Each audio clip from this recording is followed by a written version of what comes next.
Hi guys, welcome to Operation Crypto and a new price analysis update on Reef Finance. We've not covered it for around 7 or 8 days now, so it's definitely time for an update. And we'll have a look at what happened over the course of the last week, where we potentially looked at picking up some orders, and then we'll revisit those orders and have a look at some new areas where we could potentially place some orders or even take profit, and maybe even a little bit of a price prediction thrown in there. If you're new to this channel, please make sure that you are subscribed, hit that like button, and let's crack on.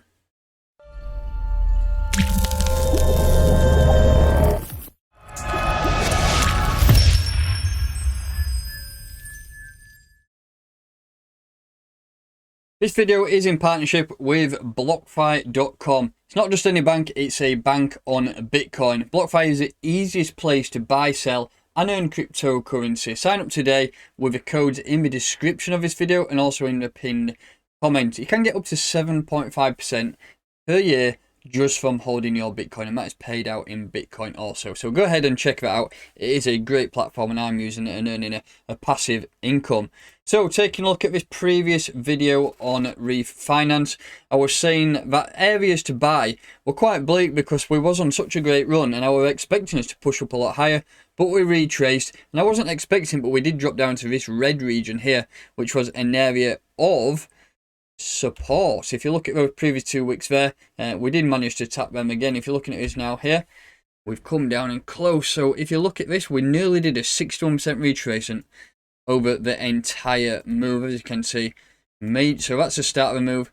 Push to the upside. We had that horrible drop, that Bitcoin dropped from 54k all the way down to around, what was it, around 42, 43k, and that shook a few waves through the altcoins. We did drop and close enough to that 61% retracement. That would have been a great buying opportunity.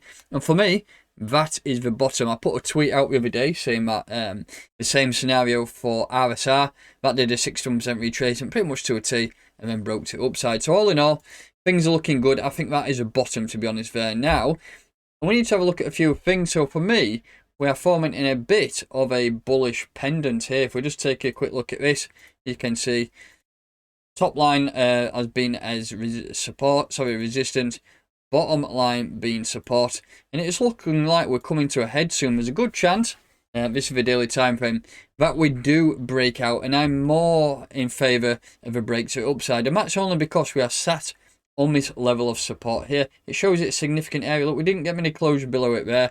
Lots of trading here. Break to the upside, come back, retest that area of support, and I think honestly we're going to have a nice break to the upside soon. And if you're looking at targets, we've got this red level here, which is a weekly level of resistance. That's at around 3.7 cents. So where's my arrow? So that's a breakout we're looking for from around here up to there. In terms of a percentage, we're looking at around a 51% move. If you're looking for a potential long, we could look at long in this. So we'll open a long around 0.024. and we'll target that region there. That's a 49-50% move. So maybe if you're looking for TP, look at around 0.037. Have your stop loss maybe just at around there at bottom support.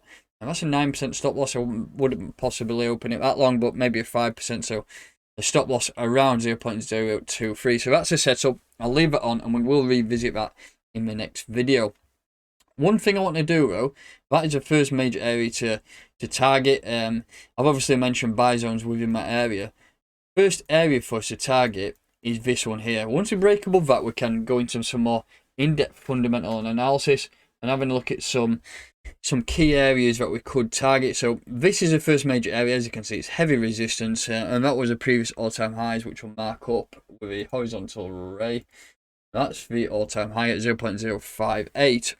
I want to have a look at some price predictions here using the Fibonacci. So from the highest point there to the lowest point is pretty much close to a double bottom up, push to the upside. Let's have a look at some Fibonacci extensions. We have got 0.088, then we've got 13 cent, 17 cent, 23 cent, and then we've got 32 cent up there. I think a good place to start is this region here. 8.8 cent all the way up to around 10 cent. It's going to be the first major barrier for me. That's obviously once we break above these all-time highs. Once we break above them, I think things are really going to start flying. So some levels for you to take profit there, or even if you're looking to accumulate, sell at those levels and then buy back in a little bit lower. And even a bit of a price prediction. I think we will at least hit 23 cents this cycle. So let's just see what goes on and see how the market reacts. I am more in favour of bullish price action for the remainder of this quarter. So let's fingers crossed that does happen. That's that pair covered. Shall we just take a quick look at a BTC pair? Is it down the bottom? Currently at 51 Satoshis. Have a quick zoom in, see what's going on. In the last video, I would have said buys at 618, which has happened here. We've got a double wick to the downside at around 44 Satoshis. We actually bounced to 43 sats. And then it pushed to the upside, and we're currently using this 382 level as support at 50 sats. I'd still honestly target buys at 44 sats. It's not too far away. And you could get some nice buy orders there. Build up before we go up to that next level of resistance at 65 Satoshis. So that's them pairs covered. I want to just take a look at the Vortex Score. Throughout my videos, I always talk about Cointelegraph's Markets Pro, and I just want to show you exactly what it is and how you can benefit from it. So this is the actual platform. You can see many things. We've had no new score recently, but looking at this is the Vortex Score. It gives a level between 1 and 100. 100 being the highest score, meaning buy, and 1 being sell it off. Do not partake in that. We do not have much historical data for Reef, so that's around mid-ground, around 58. What this does is analyzes past historical data, and it gives you a score, whether that it be bullish or bearish, and it is around mid-ground, so we do not have that historical data, do we, for Reef yet. It's only been trading since beginning of this year, I believe, towards the end of last year, so not much going on in terms of that. But as you can see, the Vortex Score has been sideways pretty much, and we've had price action up and down it. Throughout this, you can see plenty of information here. So we have market data. It's currently priced at 50 Satoshis. 50-day simple moving average is around 0.21, so 11.5% higher than normal. The market dominance over the entire crypto market is 0.02%. Then we also have a 24-hour trading volume is at $41 million. Lots of things you can see on this, and also once we do start to get some more trading data and historical data that's backed by news, volume, statistics, tweets, once all of them start to compile, you will get a nice score. Once you see that score, it will give you a great decision-making process whether to buy or whether to sell the asset. And remember, we are in a bull cycle. Once this bull cycle comes to an end, that score is going to be low, so you're not going to want to be buying it. It's going to give you a good opportunity to sell. So that's just covering that platform. There's a lot going on if you just go to the homepage here and see tons of information. Alt season indicator, Vortex Scores. We have newsquakes. Hell of a lot going on. So go ahead and check that out. You'll find a link for that in the pinned comment and the description. So that's going to do it for this video today. Thanks very much for watching. If you're new to this channel, please make sure that you are subscribed. Hit that like button. I'll catch you next time.